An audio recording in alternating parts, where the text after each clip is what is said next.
What is going on, guys? Tuning in live here from Arizona.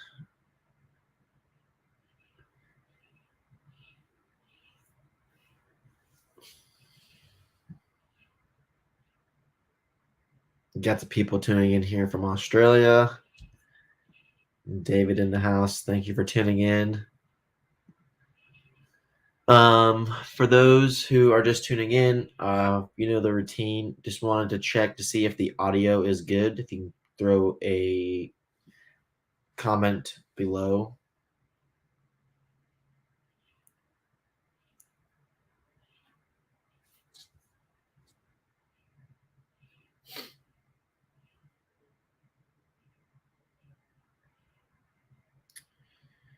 Sweet. Audio is great.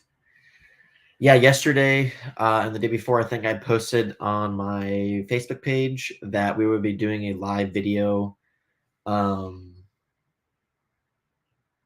at 9 a.m.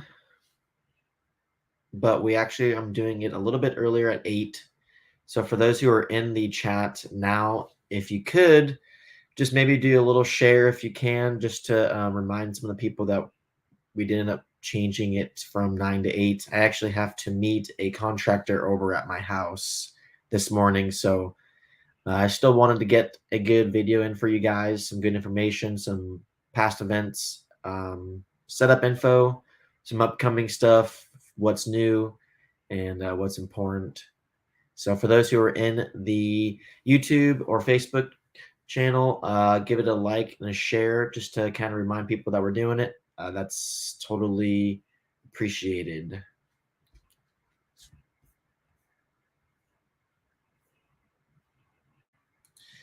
So I'm glad that we got a good group of guys in here already. Getting started to the day. Hopefully, everyone's having a good morning or a good late afternoon for the people that are tuning in from Australia. So, thank you so much.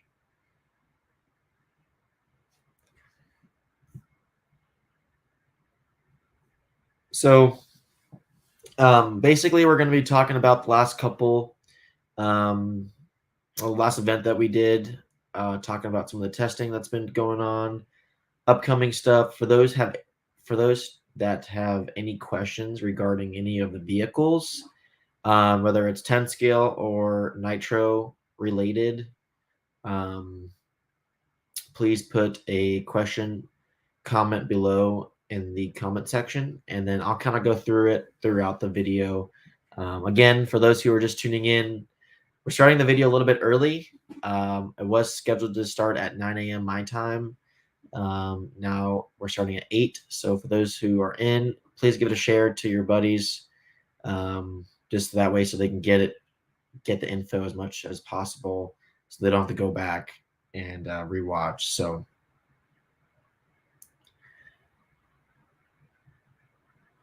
we have some new people tuning in, first time watching live. Awesome. So I do a multi-stream where it's basically streaming from YouTube and Facebook together. So there are questions that each platform that you guys are on, you may not see. So that's why I'll post them up like I just did, and we can get everything dialed in. So we are working on I know there's been a lot of questions on some carpet setup sheets. Brent is working on it today. Probably gonna get it posted during this video at some point, where we can see the carpet two-wheel drive setup from the Roar Nationals at Beachline.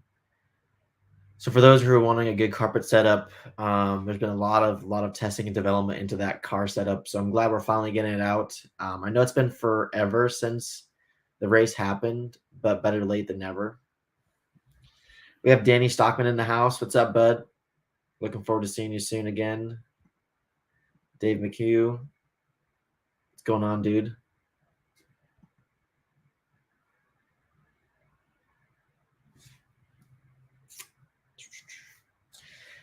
So yeah, again, for those who are just tuning in, For those who have any questions about the car vehicles, setup stuff, please put a comment in below. I'm going to be kind of going through the last event that we did, which was the Roar Nationals at the Hobby Town. I don't remember the exact name of what they actually called it, to be quite honest with you, which is a little bit maybe sad, but let me check it out.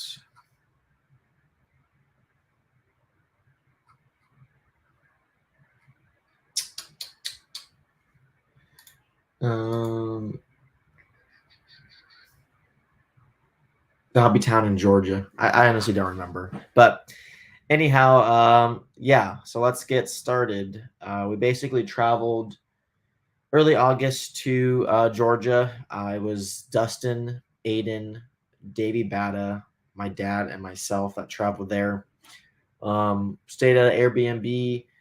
First time attending or going to this track. Dustin Evans was actually there for a warm up race.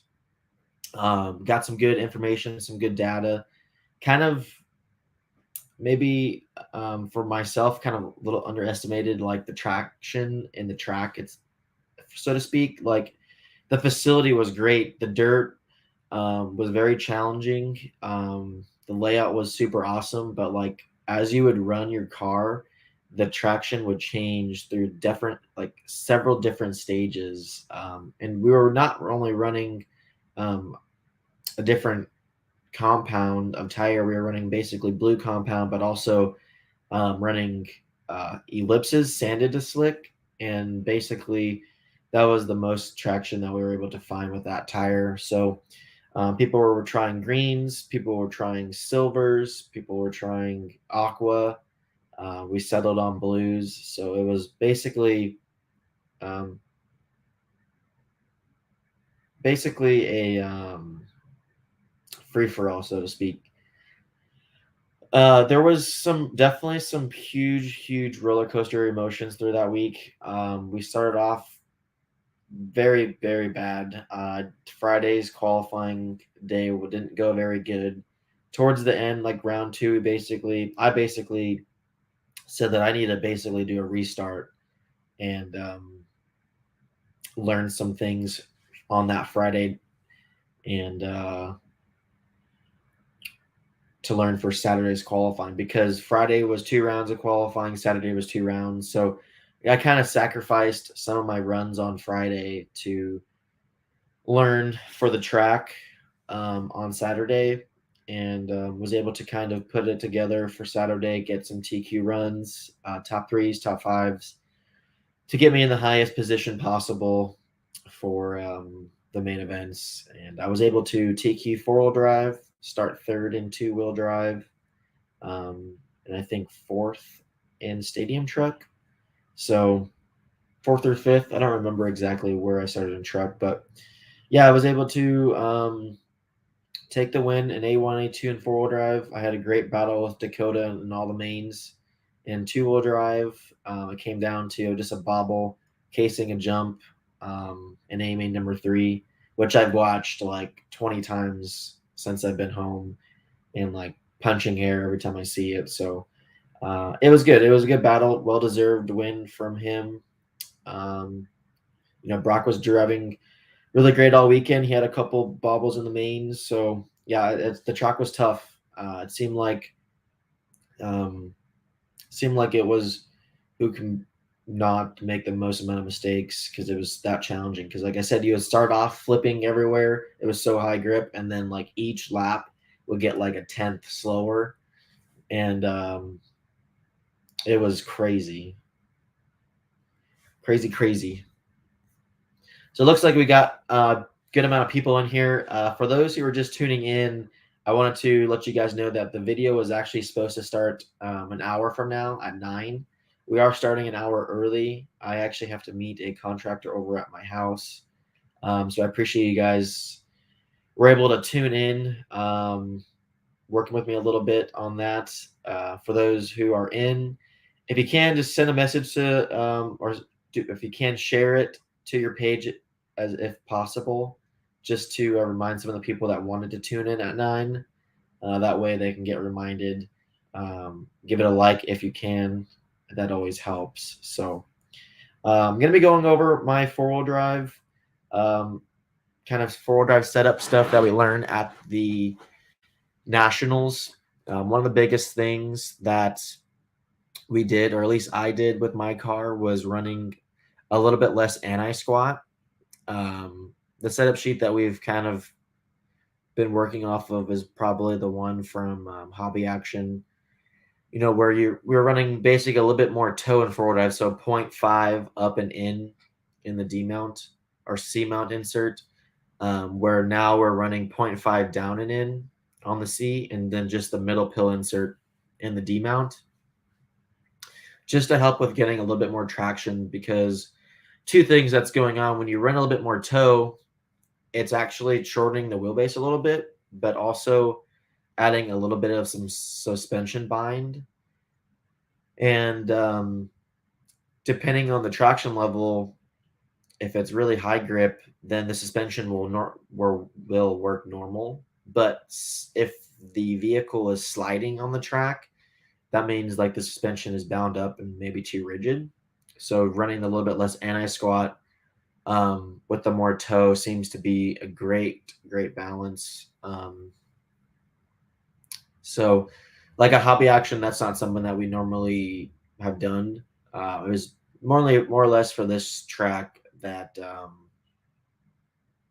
we were basically kind of fighting for traction, because as you would run throughout the race, the car would get stiffer and stiffer because there would be like mud caked on the tires. So the tire wasn't creating real grip, and you would actually have to create grip with like the suspension rolling and stuff. So we're actually running toe in the rear tires. So the car comes with 3 degrees of toe. We basically ran 3.5. So the D mount pill was just middle, and then the C mount pill was 0.5 down and in. So it was just the white pill, 0.5 down and in.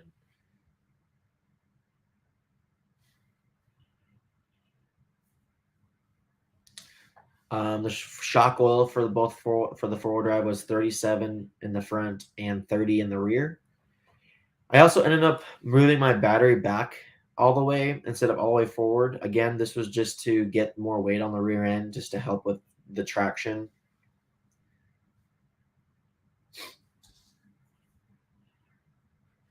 Going through some questions here.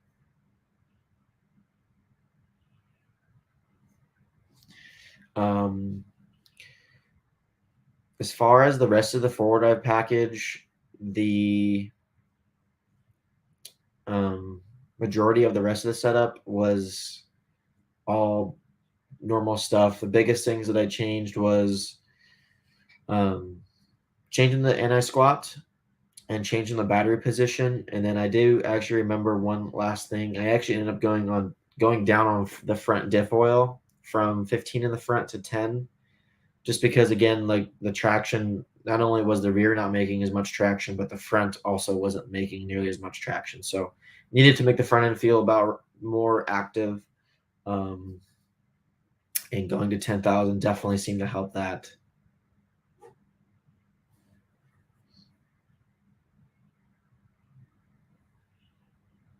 So the track is called Sweetwater Raceway. That's right. I apologize on that end. When we were looking up on LiveRC, we were like, what the heck's going on? We couldn't find it. And then, yes, Sweetwater Raceway. The facility is super cool. When you guys walk in, or if you ever guys go, it's like an archery, like hobby town, hobby shop. Tons of archery stuff, which is really cool. And then you walk further down, and there's the big track area.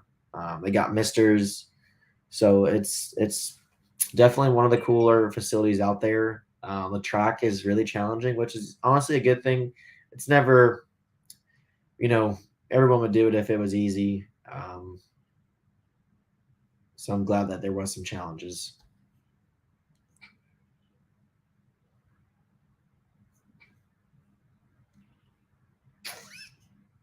Kyle's asking if I'll be going to the Team Associated race at Trackside. I will actually not be going this year. I feel like I've gone like 4 or 5 years in a row. The AMS and the Team Associated race is on the same weekend. So I'll actually be going to AMS racing some nitro. I was unfortunately able to make the Wicked Weekend. So AMS will be a great event. So I'm looking forward to it. A little chilly, but so will the Associated race.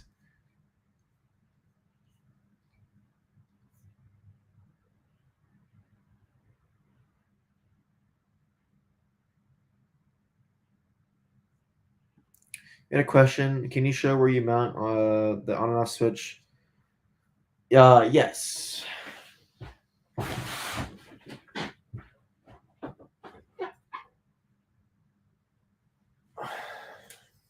I have my e-buggy right here. The switches are so difficult to find places, so I hear your pain there. So I have my switch right here. Ran through, underneath, and over.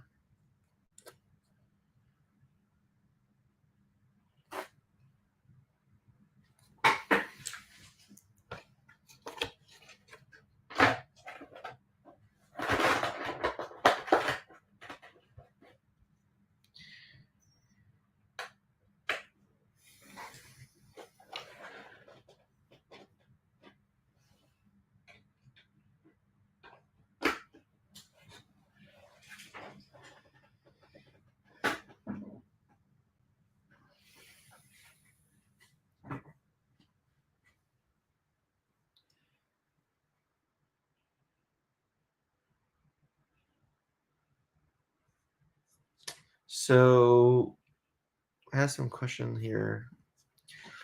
What diff fluid are you using in your four-wheeler and on carpet? Do you ever run 2-gear versus 4-gear? If so, this is a great question.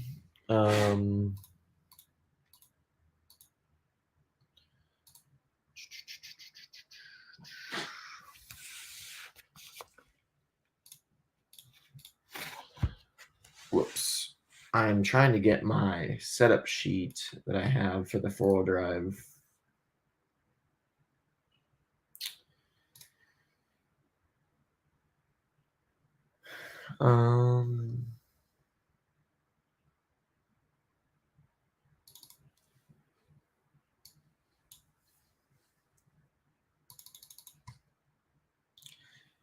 The diff oils that we've been running in four-wheel drive actually is very unique. We run 10,000 in the front diff oil and 50,000 in the rear. This is the reason behind this is because when running a thicker rear diff, it helps the car rotate off power. It actually acts like a little bit of a drag, like a drag brake. So we run 2-gear in the front and rear with the factory team steel cross pin so it doesn't break. So 10,000 in the front, 50,000 in the rear is what I ran at RC1. LTC gear sets, and they're good to go. Also, too, guys, we just posted the setup sheet. Team Associated just put a link in the comments below. This is my setup sheet that I ran at Beachline on the B6.4. So go check that out. Share it for those who are running on carpet. Highly recommend starting with this setup. It's a good, fun, easy to drive car. One of the things that I really liked about one of the unique things about this setup is the diff package. You'll see when you guys open it, and the front end, the rear end stuff is a little bit different than we traditionally have ran it. So I'm super excited to see some more people out there running it. We have a ton of carpet races coming up. So for those who want to get dialed in on carpet, check it out, share it. And if you have any questions, don't hesitate to ask.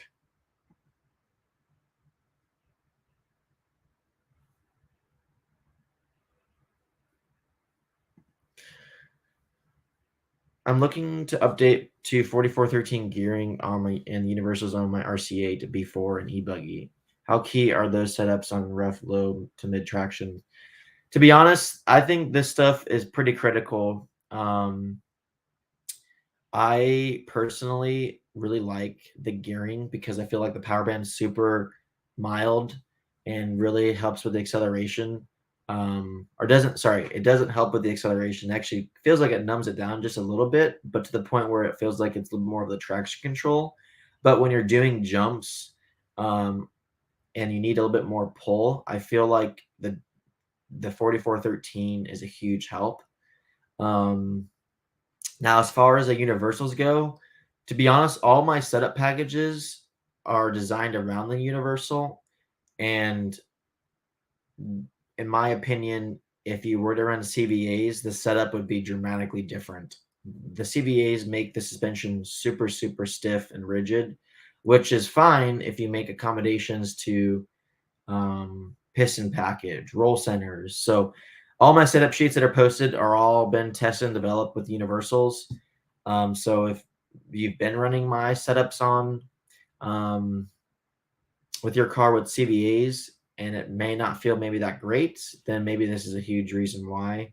So I would say probably if it was going to prioritize the universals over the gearing, I'd probably say universals will be priority number one, then the gearing. Um, if you were trying to save, figure out which one you want to purchase first. I do know, ironically, my good friend Adam Peters, he just told me that the universals just came back in stock. They've been out of stock for a long time. So um, I know people like Danny Stockman's um, longtime racer, loves 8 scale. He loves the 4413 gearing. And so I definitely think you can't go wrong with getting either or. If you're wanting a big change, I would definitely get both. If you want to do something first, I'd probably recommend getting the universals. I know those items are pretty pricey. So the link for the 4413 gear set is in the comments. Team Associates also tuning in here, which is great. They're making it happen on their end. So here is the universal set that just came back in stock. So yeah, man, I know you messaged me a few times online. Hopefully we can get you dialed in. I think the universals will be a good change. I'm not sure what your local track is, so if you want to comment below where you race, that'd be pretty awesome.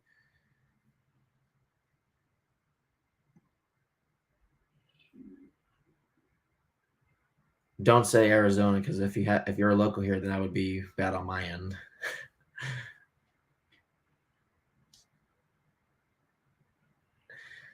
So where can you find the setup sheets? So to make it easy, you can go on rc10.com, go to cars and trucks, select the vehicle that you're looking for a setup sheets. For instance, B6.4. Click the B6.4, and you'll have options where it says parts and accessories, setups and manuals. Click setups and manuals, and then scroll down a little bit, and you'll see tons of the associated drivers from all tracks around the world, and you'll have plenty of options to figure out what you're looking for.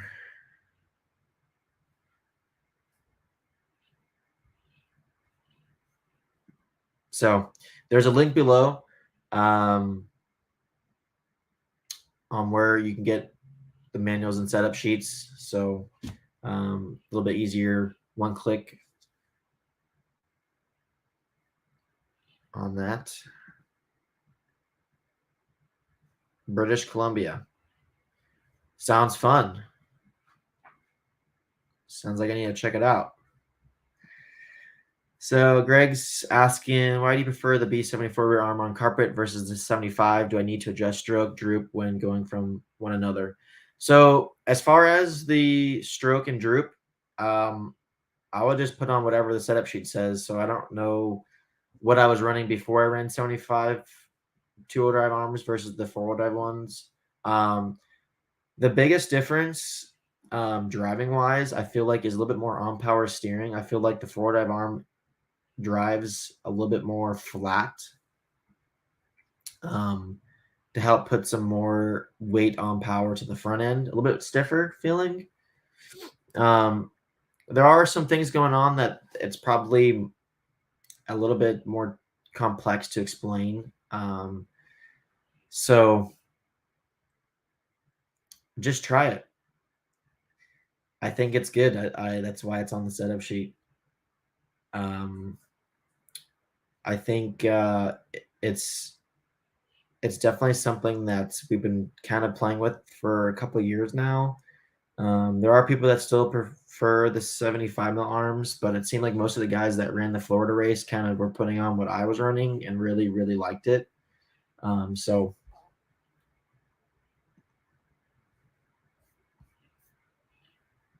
yeah, most of the things that I feel like the car setup wise goes for carpet, the track conditions stay so uh, similar from hour to hour once the track's been ran in. So when you're testing or trying stuff, I feel like the consistency and like I guess you can say the tuning window is always the same feeling. And then once you make like a ball stop washer change or shock change, you can like really feel it. So for those who haven't ran, I feel like the 200F setup that we just got posted is pretty outside the box. I feel like that's something that we really never ever ran. There's been some new things that we've found, like the front ball stop mount was lower by -2 millimeters, so you do have to shave that. The rear diff being much thicker than we've ever ran it.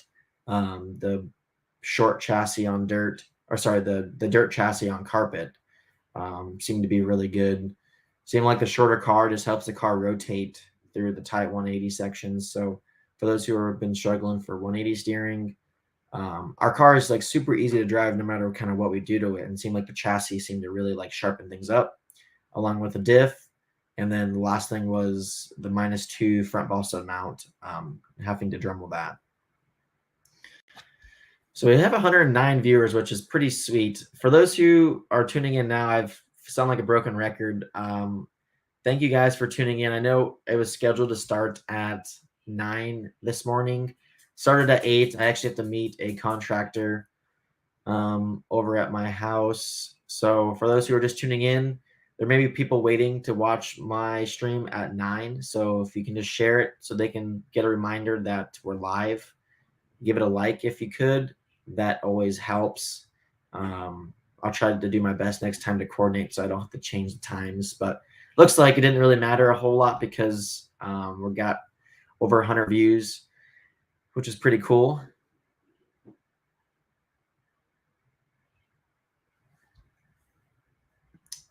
I totally agree. We went to the Mugen Challenge a couple years ago to get some testing in for the Roar Nats there. Honestly, with the world's coming, what the world's going to be here in September, it was just some preparation and some testing that we needed to do. There's just so many events going on. Basically, we did the Roar Nationals, and then a week later was the Mugen Challenge.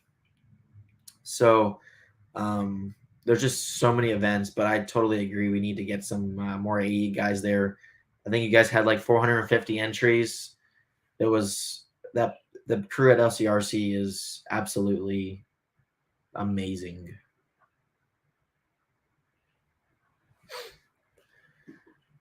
So Carlos Heather just got a RC8 B4 with our WB chassis.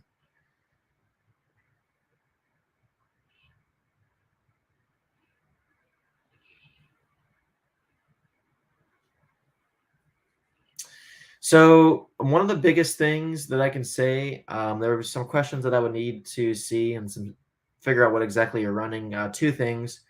What rear spring do you have on your vehicle, and what diff packages are you running? Do you have the LTC gear set in your diffs?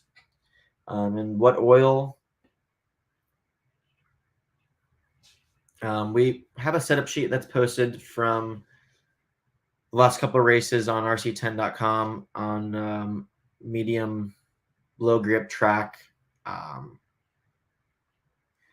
think it's really critical to figure out what diff packages you're running and the spring.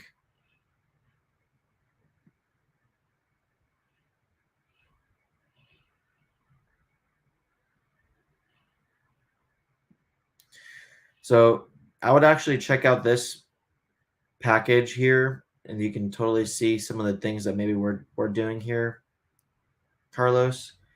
So you are running LTC gear set, 5 rear box stock springs and sway bars. So I know for sure we've been recently running quite a bit softer front spring. So I'm running at least a white or a green front spring. Sometimes when the front spring's too heavy in the front, depending on the traction, it will actually break the rear end loose and you don't have proper steering feeling. Also, too, we're running basically a further third hole out on the arm on the 8-skill car. At the moment, you do have to drill a new hole on the outside, but if you didn't want to do that, I would definitely recommend running at least a probably a black rear spring on the car, which I would have to double check what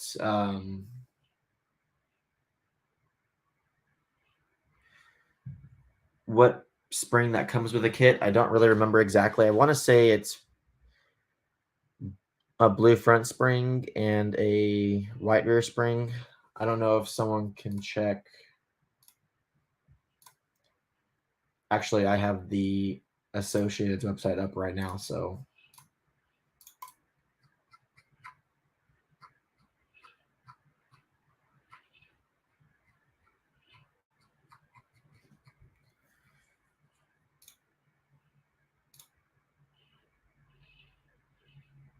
blue front, green rear is the kit springs. So yeah, so I definitely would highly recommend changing the front spring to at least a white or green.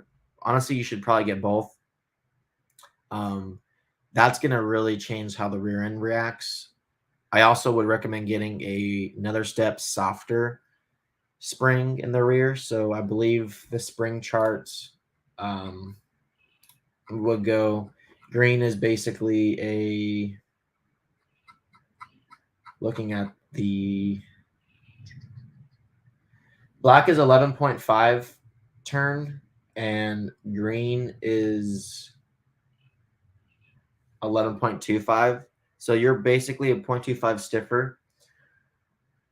I would basically get a black spring and brown as your two options. Or if you do end up trying to drill the rear arm, I would highly recommend getting the pink spring.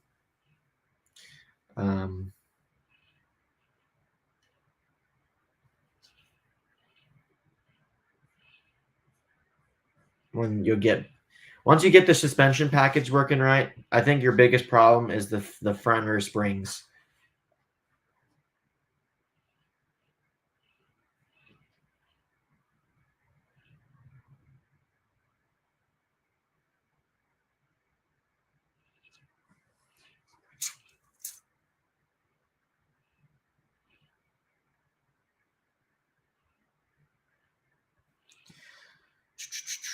Saw the recent ad for the diff analyzer. Do you think it's a game changer if recommended for all levels of competition? Yes. The diff checker is extremely important because this one is actually a plugin, which at first I wasn't a huge fan of, but I've owned a diff checker that was basically battery operated, and depending on how charged or dead the battery is, will change how the numbers reacting because the motor will work more if the battery's lower. So this one has a constant power, which is great for consistency. And yes, tuning the diffs, figuring out, for 10 scale, a two-wheel drive diff is super critical because that's what creates the traction, the consistency, and what makes a good two-wheel drive feel good. And then as far as 8 scale goes, sometimes you overfill the diffs and it's too thick, and you can kind of get a good estimate of like where you're at with your diffs. And sometimes you may forget like what was in there. So if you have the number and you run normally 10K, but you forgot, um, and your number is like, 52, but you put 10K back in, the number is now 37. So that was a reminder like, hey, something's not right. Maybe I actually had 15 in it or 20. So it kind of gives you a window of where you're at. I think it's the super, super, super awesome that we were able to kind of come out with that. And Jackson Brunson in the house. Excellent.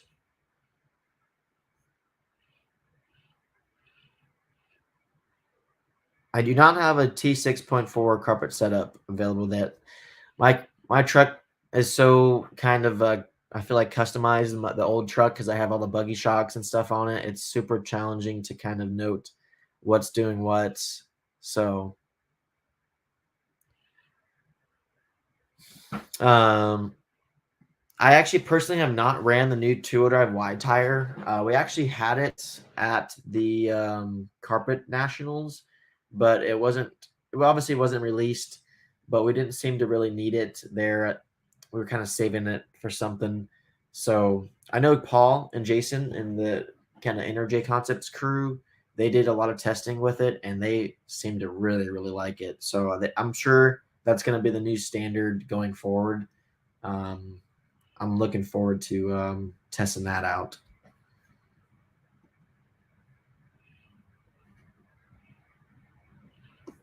Yeah, 100% diff tracker for 8 scale. Get on it.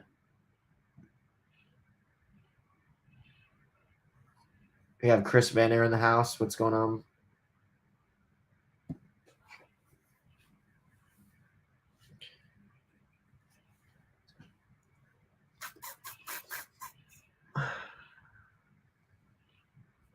Kurt Wanger. What's going on, bud?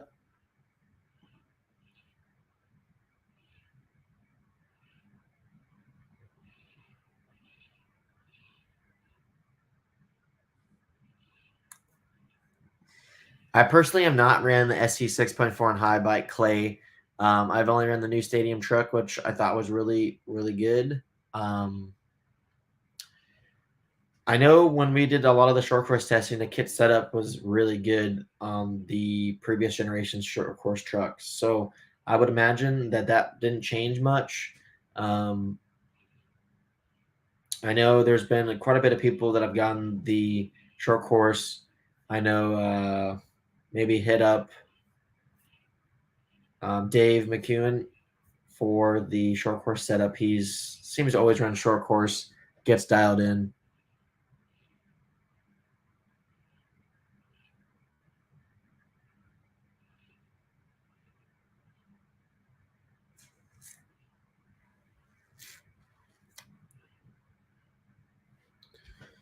Do. There you go, bud.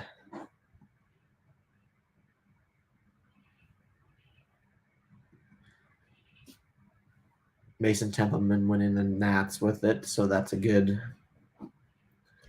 person to ask. Spencer Ecker in the house.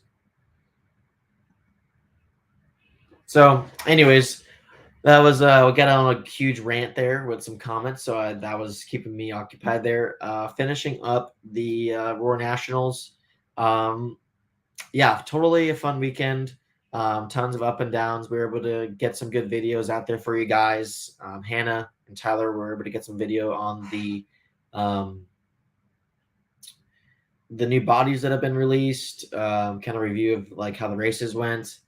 For those who are curious about the new P2 forward eye body, I'm actually going to be probably rocking it at the Worlds. It seems to be super neutral body. It takes away a little bit of steering and throws some more weight to the rear end. Kurt came out to Arizona and did some running, and he was absolutely obsessed with the P2 forward eye body and two-wheel drive body. So I'm sure he can put in some notes in the comments below to get his blessing. But yeah, if you're looking for a little bit more steering, the F2 body is really good and balanced. But P2 takes it to a whole other level. It's our latest and greatest four-wheel drive body. I would totally get one painted up, either a white paint job wonder, or send it to your painter. Larry Genova paints all my stuff, so my box of bodies is outside. I got to do some stickering today once I'm back home, and we'll get we're getting slowly prepped for the Worlds. My cars are over here. Been working on the four-wheel drive. Still waiting on some wing buttons. My ones that I was running was a little scratched, so.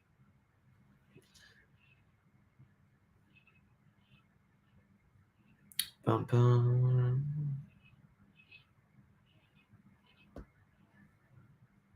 Let's see here.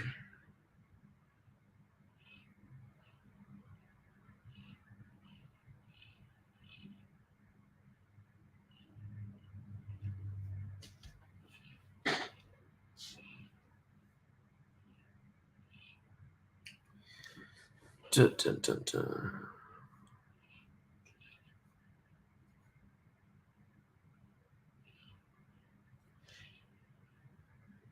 Yeah, I will not be heading to Connecticut. There's just so much going on. I think I know Jason's getting ready. He's heading out there tomorrow, I think. So, yeah, there's so many races going on. It's crazy.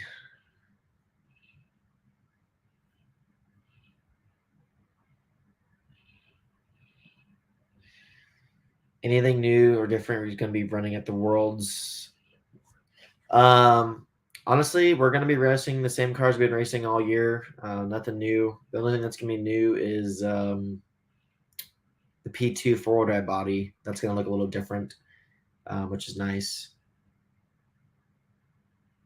One of the things that we're going to be looking forward to is kind of the media stuff that's going on. To me, it really feels like another race. We race at Hobby Action so much.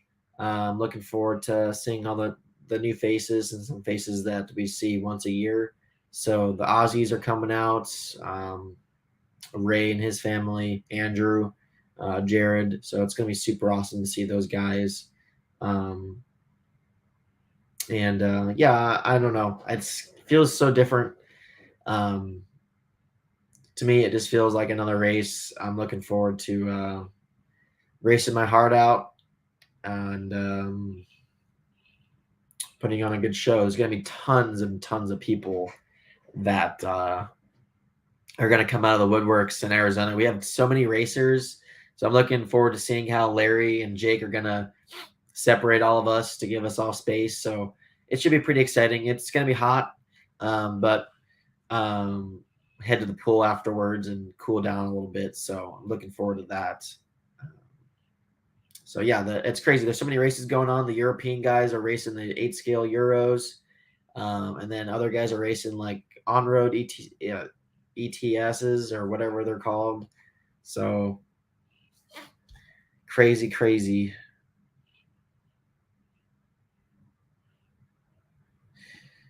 Well, for how much wing do I run on my buggy? If you're referring to two-wheel drive and four-wheel drive, I run just the 7-inch Carpet AstroTurf wing. I run the pre-cut. You literally drop it on and it's good to go. It's literally the best thing you can do. If you're talking about 8 scale, I run the F2i and or the Razor. It seems like the Razor seems to be the latest hot ticket.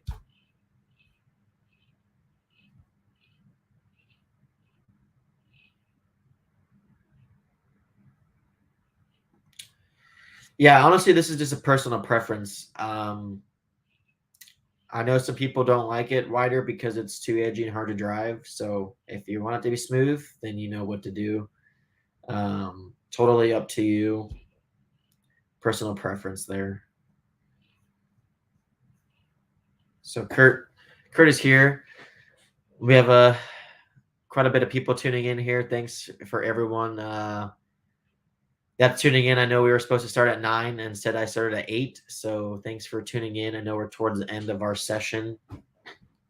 Thanks for everyone that's been sharing the feed, getting it out to some people. We're just talking about some of the bodies and some of the things that have been important. So the new PT four-wheel drive body is pretty awesome. Highly recommend checking it out. It looks super sweet on the car too.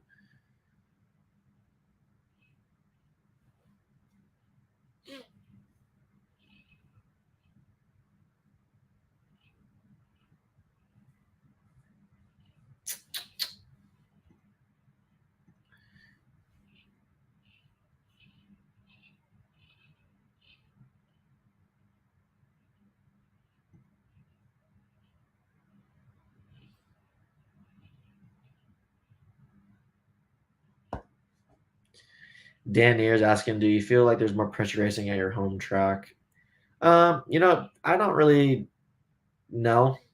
To be honest, this feels just like another race. I feel like we're in March racing the Desert Classic, to be quite honest with you. This is what we do for a living. It's not something that, um, you know, we're just going out there to race. We love racing.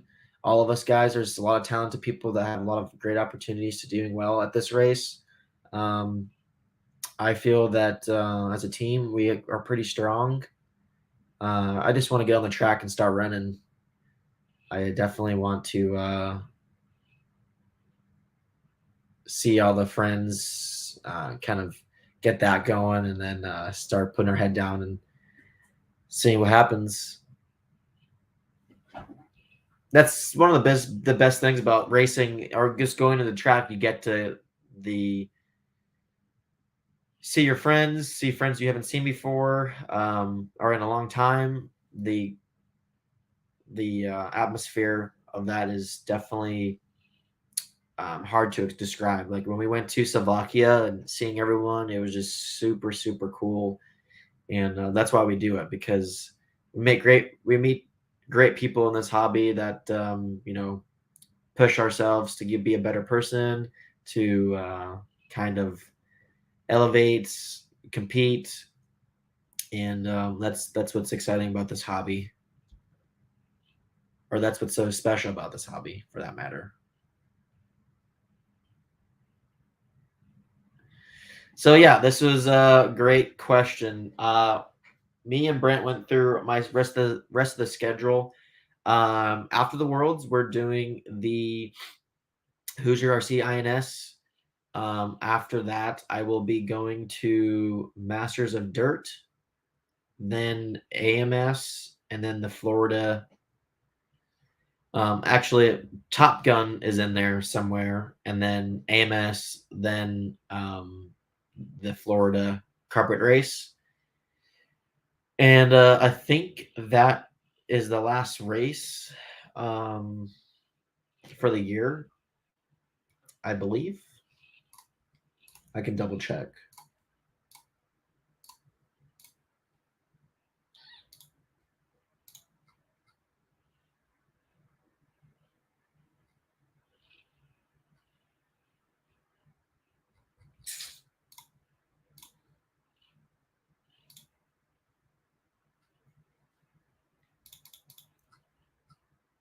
Yeah, so we do INS, Masters of Dirt, Top Gun is in the beginning of November. AMS is 3 days after that, and then back-to-back weekends is Florida Carpet Champs or Carpet Nationals. And then the last race of the year is the J Concepts Finals at Hobby Action.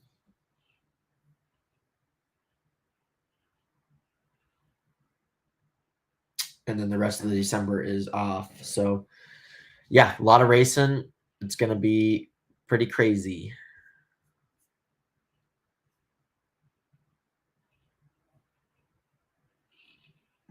The carpet setup sheet is posted from the Florida Carpet Nationals, Roar Nationals. It's in the comments below. Team Associate actually just posted it about 25 minutes ago.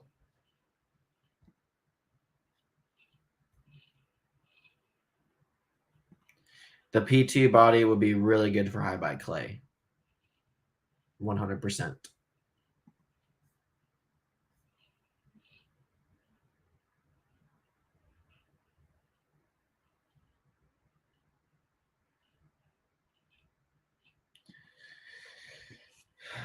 Hey Spencer, the B6.4 is probably the best two-die platform to date. What do you think is the next big change in the future? How much better could they get? Um, you know, I personally would like to see a really big. I don't know if this would happen. It would be pretty ballsy, but a really big change. Maybe it's not necessarily team associated or whoever, but I would like to see a huge change, like a huge platform change.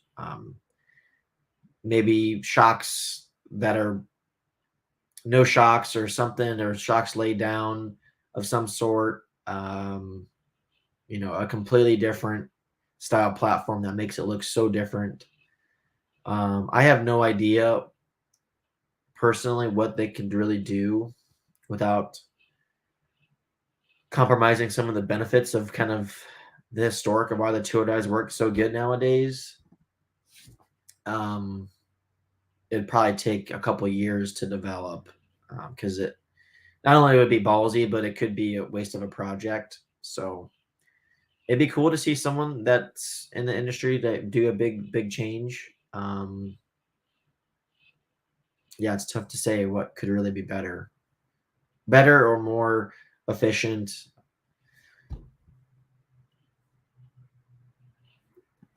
Kinmore Classic is not on my schedule, but that is a local event. So that's sometimes that's not always on my calendar to be like these are mostly like out of state travel events that are on my calendar.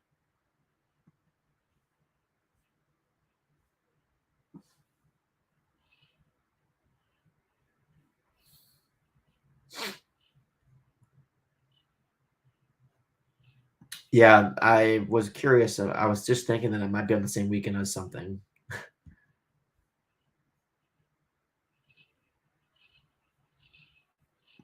So we were talking about the gearing over the 4413 gearing over the 4212. To me, I feel like the 4413 gearing has a much smoother power band, but also, especially for e-buggy, that gearing really feels really good. 4413 off jumps to help pull.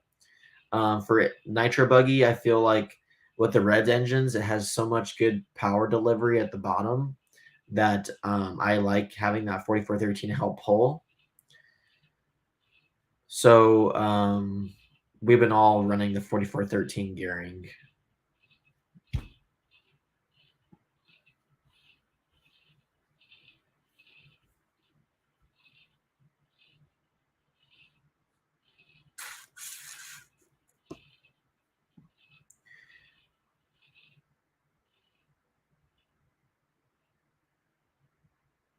So on the Razor Wing, there is dots on the back of the wing to make holes. Um, for 8 scale, it's basically 10 millimeter holes, and for 10 scale, it's 8 millimeter holes.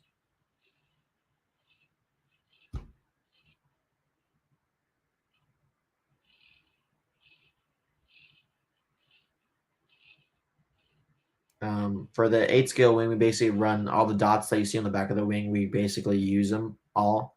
I don't have a wing here. I think it's two, four. I think it's six total holes. I could be wrong.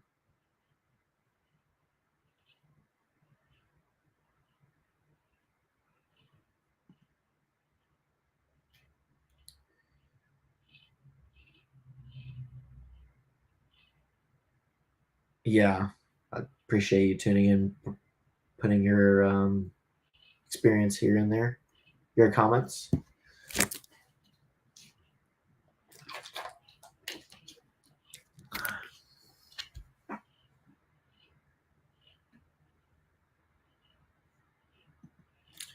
Oh, that's so. I actually found a wing. So for the 8 scale wing, I basically from the back of the wing, I basically go three from the outside, three in, and three down. Um, it's kind of where I traditionally have done it. But recently, like you can see here, I basically went. 1, 2, 3, 4, 5, 6 down. So from the outside, I went 3 over. From the outside, 3 over and 6 down.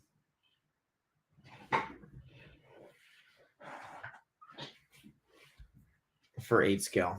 So that moves the wing further back a little bit.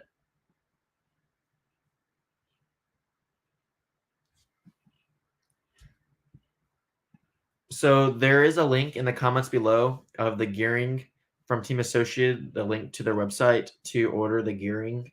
I definitely think it's worth trying. It definitely is going to help a lot with getting more traction feeling and being more predictable power delivery.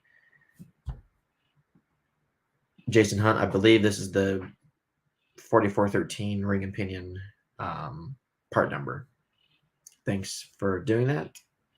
Helping out Eric there.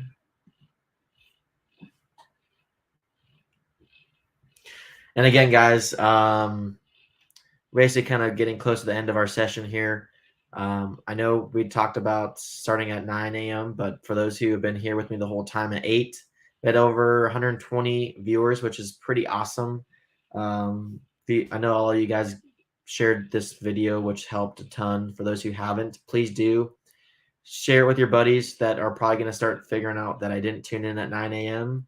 If you give it a like, that always helps on the Facebook and the YouTube. So for e-buggy, I've been running the 2200. I think the bigger motor is 100% better, not because it's faster, but because of the fade of the motor. It runs more efficient, and I think it makes the e-buggy work better, in my opinion. Because as you run your e-buggy longer, there is motor fade, and with the 1900, you're in the power a lot deeper, which actually draws more amperage from your battery and speed control, where the 2200 actually runs more efficient, where you're not nearly as much in the gas, which means if you're not nearly as much in the gas, there's less wheel spin.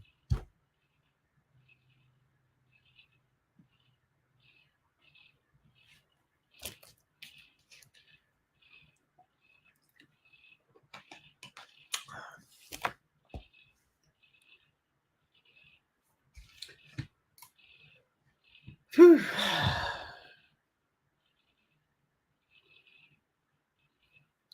No worries, Dave. Thank you so much for tuning in. Every one of you guys that tuned in today, I really appreciate it. We had a great session. It's been a crazy last couple months.